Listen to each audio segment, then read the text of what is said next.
Avez-vous jamais vu une chose aussi atroce et hideuse que la guerre? Moi je dis que non. La guerre est la pire des bêtises humaines que je n'ai jamais rencontrées. Vous allez peut-être vous dire que je suis un poltron ou un efféminé. Je vous réponds sans doute que non. Je me pose souvent une question. Comment est-ce que des hommes normaux, dans tous les sens du mot, peuvent-ils créer une chose aussi malsaine que la guerre? Je la déteste et je maudirai chaque fois que l'occasion m'est donnée de me prononcer sur cette immaturité d'esprit. Les hommes qui, pour une raison ou une autre, optent pour la guerre, c'est prouver ou donner raison à certaines disciplines scientifiques qui mettent les hommes et les animaux dans une même catégorie. Ils sont tous deux des êtres vivants. Mais l'homme, par certaines de ses facultés, telles que la raison et l'intelligence, pour ne citer que celle-là, devrait marquer des pas de plus que les animaux.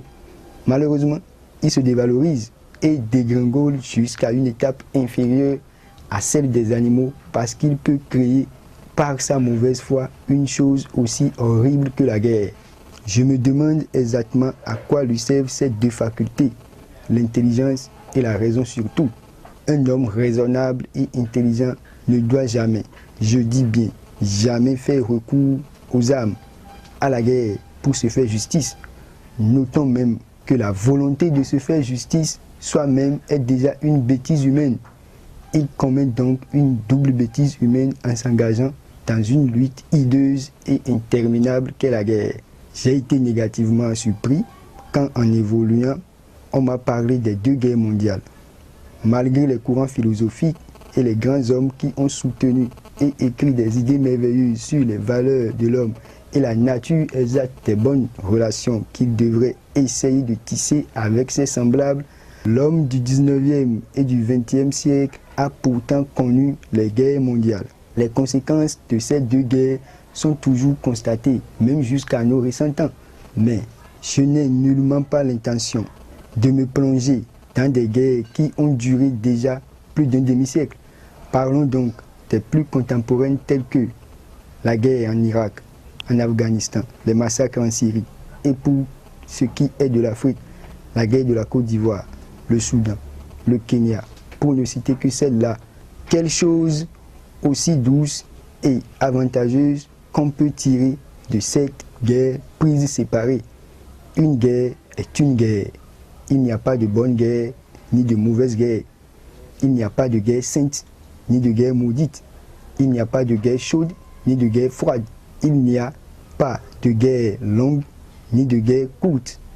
Toutes guerres sont mauvaises et nous devons les répugner avec force jusqu'au dernier souffle. Je ne suis pas formé dans une école de pacifisme, mais ma manière de voir la chose rejoint celle des pacifistes et je ne vois pas pourquoi nous ne devons pas être tous pacifistes pour refuser la guerre.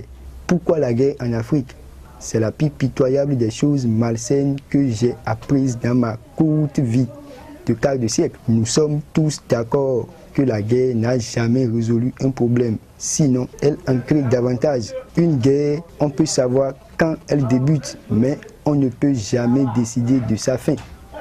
Les hommes ont toujours débuté la guerre et c'est Dieu qui y met fin chaque fois. C'est là la vérité. L'Afrique, le continent le plus pauvre qui aime faire la guerre. Les grandes puissances qui ont mis pied dans la guerre veulent sortir de cette impasse. Et pourquoi l'Afrique se plaît de vivoter dans la guerre? Je ne saurais répondre à cette question embarrassante car cela m'empêche même d'y réfléchir. Si l'Afrique veut se développer d'une manière durable et notable comme les puissances mondiales, elle devrait oublier le mot guerre. Elle devrait bloquer toutes les forces internes et externes qui peuvent la pousser vers la guerre.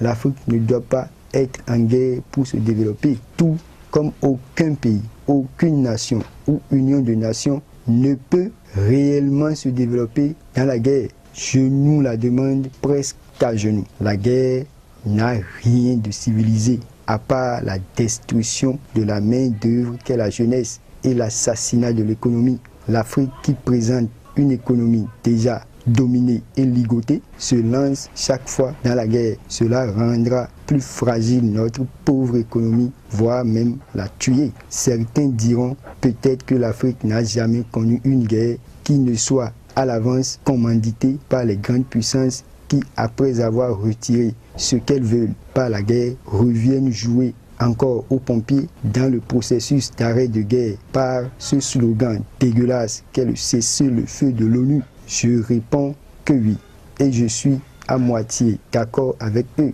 Mais je vous l'avais toujours dit dans mes précédents, l'Afrique est suffisamment grande pour décider du sort de son avenir. Nous ne serons jamais développés si notre pouvoir est détenu par les autres. Ce n'est qu'un travail de conscience.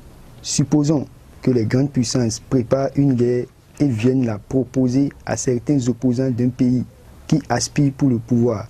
Si ceux-ci refusent parce qu'ils ont la conscience éveillée et un esprit de patriotisme convaincu, les Blancs ne pouvons pas les forcer. Je condamne les Africains chaque fois quand les Blancs leur proposent ces affaires et ils acceptent. Nous devons grandir pour faire triompher l'Afrique. Nous ne devons plus continuer de voir nos propres développements personnels. L'individualisme doit être tué en chacun de nous pour le collectif, alors que la guerre n'a rien de collectif.